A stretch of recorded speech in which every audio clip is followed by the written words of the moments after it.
En unos días como estos, en noviembre de hace 91 años, el mundo empezaba a sentir el latigazo de la Gran Depresión. De esos días, de lo que pasó justo antes y después, vamos a hablar hoy con un hombre que ha desmenuzado esa parte de la historia.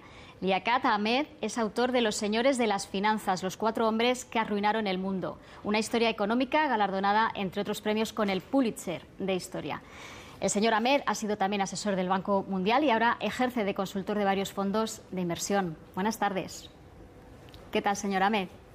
Bueno, vamos a empezar por cómo se le ocurrió escribir el libro, que no fue a raíz de la crisis actual, sino a raíz, creo, de un artículo en la revista Time en la que elogiaban, llamaban héroe a Greenspan y a otros banqueros de nuestro momento actual. ¿Es así?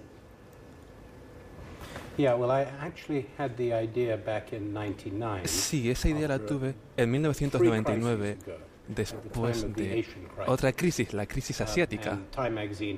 Y la revista Time tenía esta historia en portada llamada El Comité para Salvar el Mundo, con Alan Greenspan, Robert Rubin y Larry Summers.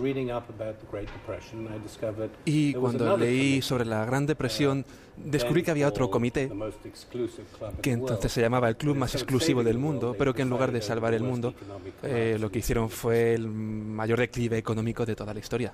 Enseguida iremos a esa Gran Depresión, pero antes quería hablar un poco de lo que está pasando ahora. Dice usted en el libro una frase que me ha hecho gracia: los bancos centrales son instituciones misteriosas. Hoy tenemos a la Reserva Federal haciendo una cosa, llenando de millones la economía estadounidense, y al Banco Central Europeo muy recatado, pensando incluso ya en quitar los estímulos y las ayudas. ¿Quién tiene razón? ¿Los dos? ¿Se equivocan los dos?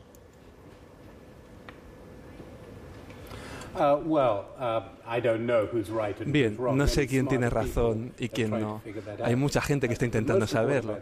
Pero lo más importante de los bancos centrales es que son los responsables de crear dinero. Y las diferencias entre la Reserva Federal, la Fed y el Banco Central Europeo es doble. Una es que la Reserva Federal tiene el objetivo de controlar la inflación y reducir el desempleo. El Banco Central Europeo tiene un objetivo: la inflación, controlar la inflación. En segundo lugar, en Estados Unidos la seguridad social no es tan extensa como en Europa. Por eso el desempleo es un problema social mucho más grande de lo que lo es en Europa, porque hay una seguridad social más extensa aquí. Y como consecuencia de esto, la presión política de que la Fed haga algo sobre el desempleo es mucho mayor. Es curioso porque los dos quieren controlar la inflación, y una de las cosas que usted cuenta en el libro es que la obsesión por la inflación empeoró la Gran Depresión, ¿no? La obsesión por la inflación de los grandes bancos de Inglaterra, de Estados Unidos, de Francia y de Alemania.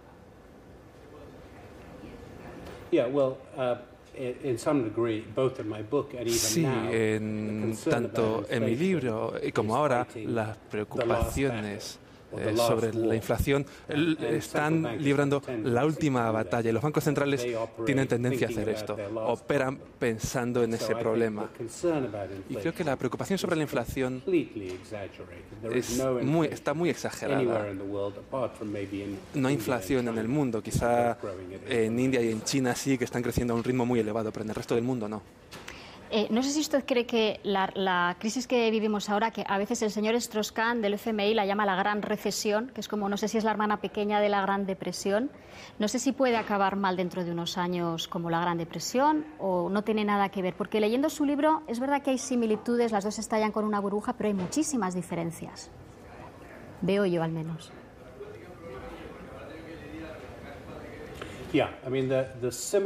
Sí, las similaridades empezaron con la burbuja que llevó a esta crisis, pero las diferencias en el 29, del 29 al 33, la gente que se encargaba de la economía eran médicos que querían curar a un paciente, pero le dieron la medicina inadecuada y le mataron. Esta vez lo que hemos aprendido de la Gran Depresión es lo que no tenemos que hacer. Por eso no hemos permitido al sistema bancario que se derrumbe. Nadie ha intentado subir los tipos de interés de forma dramática, y hemos visto cómo han aumentado los déficits de los presupuestos también. Es curioso porque cuenta usted detalles muy humanos de aquellos personajes, de los jefes de los bancos centrales de estos 4 países que citaba antes, Inglaterra, Estados Unidos, Francia y Alemania. Se centra especialmente usted en el gobernador del Banco Central de Inglaterra, Montagu Norman, el que dice: tenía trastorno bipolar, coqueteaba con el esoterismo, incluso con el espiritismo, un señor que creía en algún momento que podía atravesar las paredes, y en semejantes manos estuvo el peso de la Gran Depresión. Bueno, de lo que podemos confiar es que la estabilidad mental de los bancos centrales de ahora es mucho más sólida de lo de antes. Sí, esperemos, exactamente.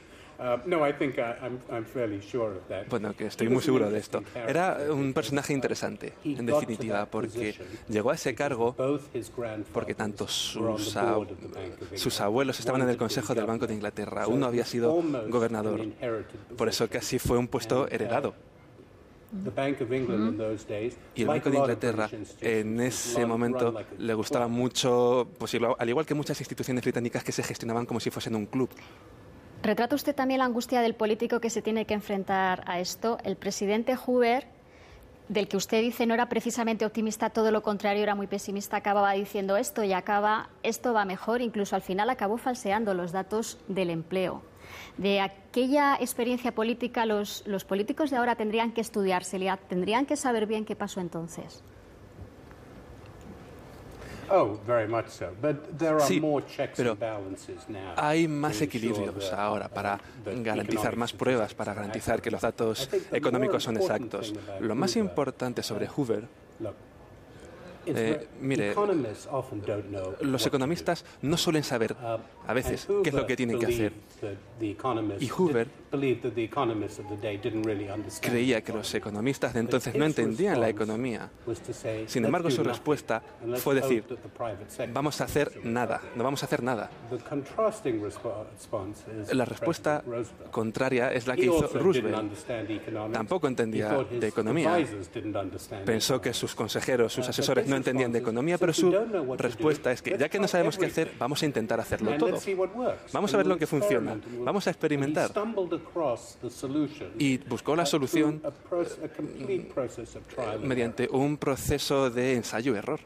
Pues esperemos que acierten también nuestros políticos ahora. Señora Ahmed, muchas gracias. Quiero cerrar esta entrevista con una frase de su libro que me ha encantado. Las emociones son el factor más importante en el ciclo económico. Muchas gracias por estar en La Economía. Gracias. Hasta la próxima. Bueno, aquí lo dejamos. Gracias, muchas gracias. Interesantísimo libro, ya ven que interesantísima historia la que hemos estado contando, la de la Gran Depresión. Aquí lo dejamos.